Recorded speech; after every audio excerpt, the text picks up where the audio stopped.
My dear parents, आज के इस दौर में हर एक पेरेंट्स ज़्यादा से ज़्यादा मेहनत करता है, कड़ी मेहनत करता है और वो ज़्यादा से ज़्यादा पैसा कमाने की कोशिश करता है ताकि वो अपने बच्चों को ज़्यादा से ज़्यादा सुख सुविधाएं दे सके।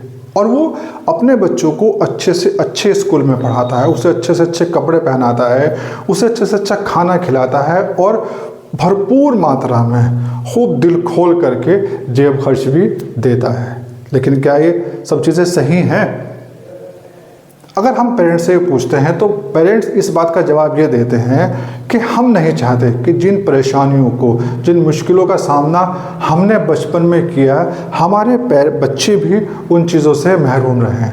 तो उन बच्चों की उस महरूमियत को दूर करने के लिए हम दिल खोल करके बच्चों के ऊपर पैसा खर्च करते हैं, जेब खर्च देते हैं। लेकिन मेरी नज़र में देखिए, बच्चों को ज़्यादा से ज़्यादा जेब खर्च देना और उनका उससे हिसाब किताब ना लेना बच्चों में बिगाड़ की सबसे ख़ास वजहों में से एक वजह है।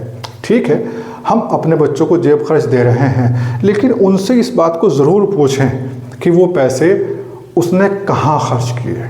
देखिए, ये एज ए पेरेंट्स हमारी जिम्मेदारी है कि हम बच्चों को जो पैसे का मैनेजमेंट किया जाता है वो कैसे करना है वो सिखाएं। देखिए, ये चीज़ किसी स्कूल में नहीं सिखाई जाती है, ना सोसाइटी में सिखाई जाती है। ये तो बच्चा बड़ा हो करके अपने आप सीखता है, अगर उसे इतनी अकल आ जाए तो, लेकिन तब तक बहुत देर हो चुकी होती है। तो इसके लिए ज़रूरी है कि हम बच्चों को पैसे को कैसे मैनेज करना है ये सिखाएं। बच्चे को जो हम जेब खर्च दे रहे हैं उसके अंदर से ही बच्चों को चैरिटी करना सिखाएं, बच्चों को बचत करना सिखाएं।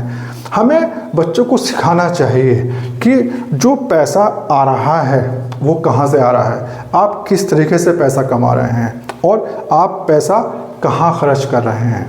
बच्चों को इन सब बातों के बारे में मालूम होना चाहिए।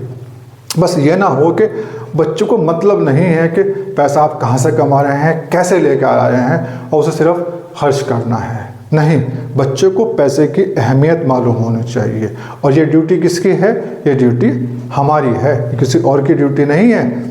ये हमें सिखाना है बच्चों को कि बच्चों पैसे को कैसे मैनेज करना है। आप जब भी बच्चों को पैसे दे रहे हैं उसका उससे हिसाब किताब ज़रूर लें, उससे इस बात को ज़रूर पूछें कि उसने पैसा कहाँ खर्च किया है। और जहाँ तक देखिए ज़रूरतों की बात है, हमें ये देखना है कि बच्चे की जो ज़रूरतें हैं, उसकी जो ज़िद है, क्या वो सही है। अगर बच्चे की जो ख्वाहिश है, उसकी ज़िद है, वो सही है तो हमें उसे अगर बस में है तो पूरा कर देना चाहिए, नहीं तो मना कर देना चाहिए। और अगर उसकी ख्वाहिश नाजायज़ है, सही नहीं है, तो हमें उसे मना करना चाहिए। और अगर हम किसी बात को मना कर रहे हैं तो वो मना भी हमें एकदम नहीं करना है, बल्कि पूरा सोच समझ के तब मना करना है। क्योंकि अगर एक बार मना कर दिया तो फिर वो मना है, फिर वो ना जो है वो हाँ नहीं होनी चाहिए। अगर ना को हाँ में बदलना है आपको तो फिर आप ना मत करें, पहले ही हाँ कर दें।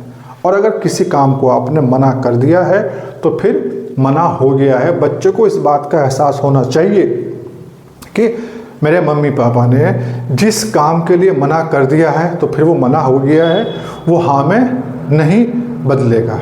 लेकिन अगर ज़िद करके उसने आपकी ना को हाँ में बदलवा लिया तो वो उसे एक हथियार के रूप में इस्तेमाल करेगा। जब भी वो कोई ज़िद करेगा और आप उसके लिए ना करेंगे तो वो ज़बरदस्ती कराएगा, रोएगा, धोएगा, चिल्लाएगा, खाना खाना बंद कर देगा, वो कुछ भी हरकतें कर सकता है, वो हद से ज़्यादा बढ़ सकता है अब आपकी ना को हाँ में बदलवाने के लिए। तो बड़े सोच समझ करके मना करें, ना करें। ना करने के बाद में फिर हाँ नहीं होनी चाहिए। ये हमारी जिम्मेदारी है कि जो बच्चों को हम पैसा दे रहे हैं, जेब खर्च दे रहे हैं, उसका उससे हिसाब किताब लें। ये बहुत ज़रूरी है अच्छी पेरेंटिंग के लिए, बच्चों की परवरिश के लिए।